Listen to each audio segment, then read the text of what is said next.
Assalamualaikum warahmatullahi wabarakatuh. Tabiun. Halo Bapak Ibu guru hebat. Selamat berjumpa lagi dengan channel Kiai Ahmad. Kali ini berjumpa lagi dengan saya. Saya akan membagikan tip untuk lolos ke calon guru penggerak angkatan 11. Baiklah, tanpa berlama-lama lagi saya akan memberikan beberapa tipsnya sebagai berikut. Halo Bapak Ibu guru hebat, selamat telah lolos seleksi tahap pertama calon guru penggerak CGP angkatan 11. Ayo mari kita lekas persiapkan untuk seleksi tahap berikutnya, yaitu seleksi simulasi wawancara. Di sini saya fokuskan untuk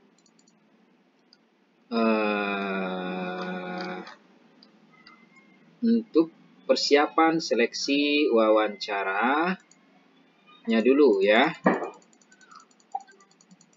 Nah, ini materi ini berdasarkan pengalaman saya seleksi calon guru penggerak angkatan 7 lalu. Kemudian, seleksi wawancara pada umumnya hampir sama dengan seleksi wawancara pada umumnya. Hanya saja untuk seleksi CGP ini berbasis domisili yang dilaksanakan secara daring, maka persiapan bukan hanya kemampuan intelektual, tetapi juga kemampuan sebagai teknisi. Apa saja teknisinya? Yaitu yang harus kita lakukan adalah sebagai berikut, yaitu persiapan teknis. Yang pertama, untuk persiapan teknis ada dua komponen penting, yaitu perangkat dan jaringan internet yang memadai. Untuk perangkat yang digunakan itu bebas, tidak diberi patokan, harus perangkat dengan teknologi paling mutakhir. Kemudian perangkat yang digunakan bisa laptop, perangkat komputer atau ponsel saja, asalkan dalam perangkat dapat mengakses Google Meet. Karena seleksi wawancara akan dilaksanakan via Google Meet melalui tautan yang sudah disediakan panitia pada akun SIM PKB Bapak Ibu guru masing-masing. Kemudian, akses internet yang memadai menjadi tanggung jawab peserta seleksi CGP. Gangguan internet bukan menjadi tanggung jawab panitia, jadi pastikan, sekali lagi, pastikan perangkat dapat terhubung lebih dari satu provider agar jika satu provider bermasalah, masih bisa terkoneksi dengan provider lainnya. Lebih amannya lagi, pastikan saja Bapak Ibu guru berada pada lokasi yang memiliki sinyal internet stabil.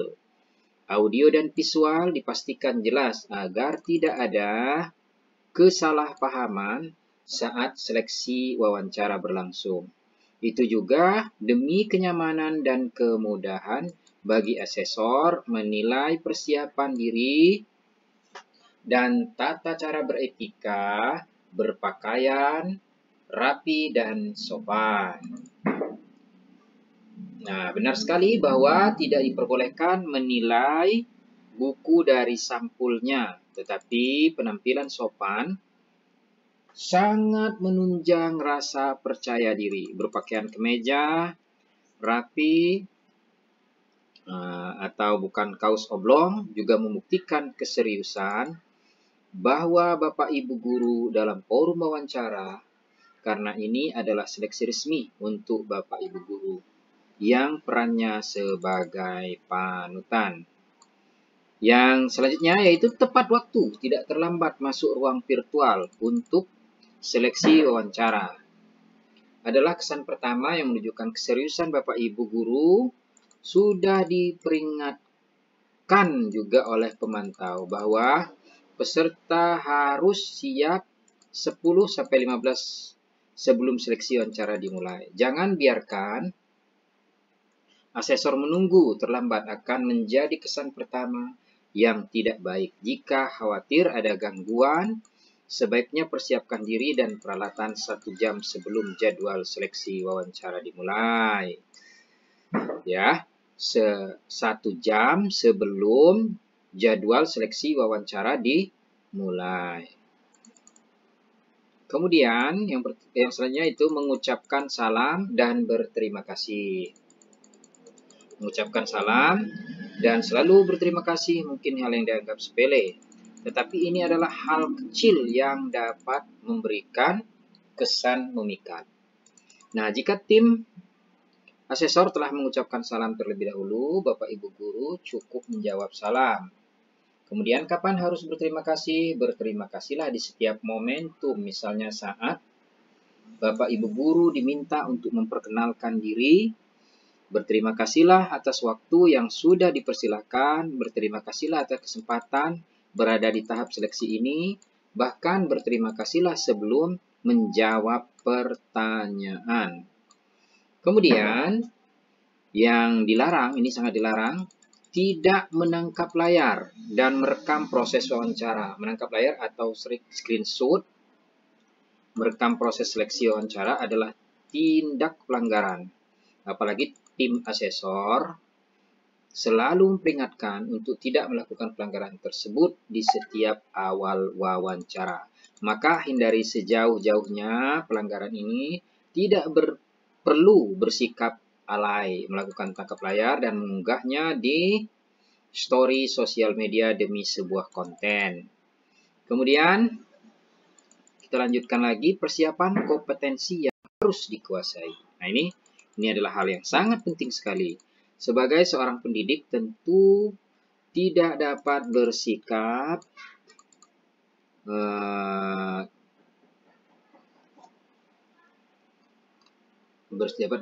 individualis, ya.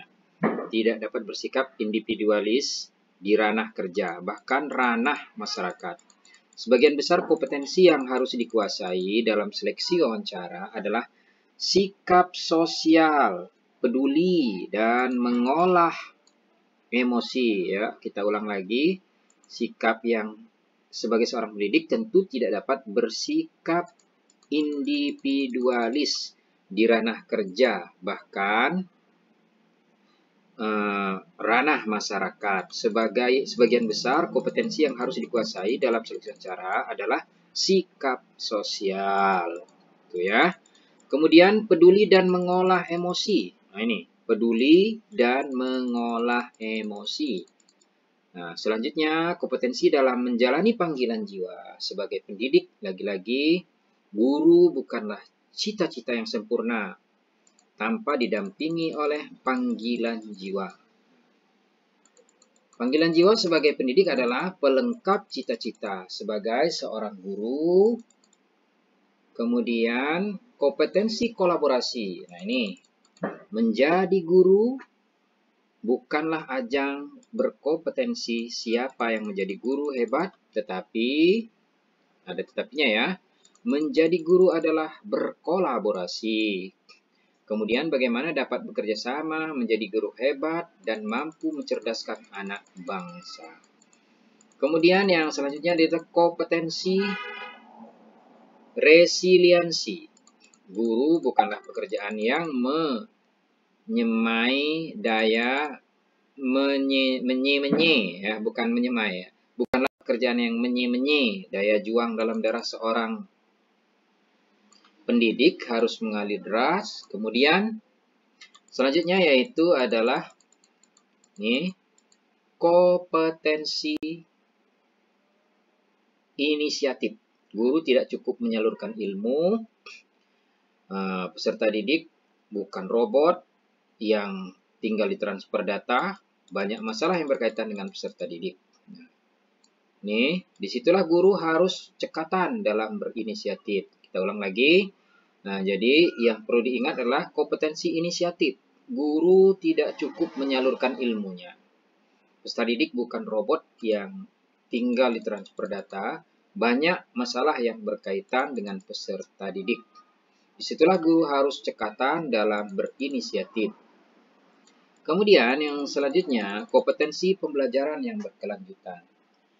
Diketahui bahwa guru tidak akan mampu mengajar tanpa belajar. Guru tidak akan mampu mengajar tanpa belajar. Sedangkan dunia ini tidak pernah berhenti mengajar. Berhenti belajar, maka tertinggal. Jadi, berhenti belajar, maka tertinggal. Kemudian selanjutnya, kompetensi mengembangkan orang lain. Pintar sendiri tak akan berarti. Itu adalah kunci untuk berbagi. Nah, berbagi di sini adalah peduli, mengembangkan orang lain adalah bentuk ilmu Bapak Ibu guru, berguna bagi sesama. Kemudian yang selanjutnya yaitu adalah kompetensi kematangan etika atau emosi. Nah, di sini guru bukan tim hore yang dituntut harus bahagia saja. Tetapi di sini dinilai bagaimana seorang guru dapat mengendalikan etika dan emosi yang tidak sesuai dengan kondisi yang diinginkan. Selanjutnya, kompetensi pengambilan keputusan. Mungkin keputusan guru bukan hal mutlak, tetapi keputusan guru adalah panutan. Maka wajib hukumnya keputusan itu tepat. Ya. Nah, demikian yang dapat saya sampaikan. Jadi, guru bukanlah hal mutlak, tetapi saya ulangi lagi, mungkin keputusan guru bukanlah hal mutlak, tetapi keputusan guru adalah panutan. Maka wajib hukumnya keputusan itu tepat. Nah, semoga tips dalam menghadapi seleksi wawancara calon guru penggerak ini dapat berguna bagi Bapak Ibu guru. Selamat dan semangat menghadapi seleksi berikutnya. Seleksi wawancara. Demikian yang dapat saya sampaikan. Wabillahi taufiq wal hidayah. Wassalamualaikum warahmatullahi wabarakatuh. Tabi'un.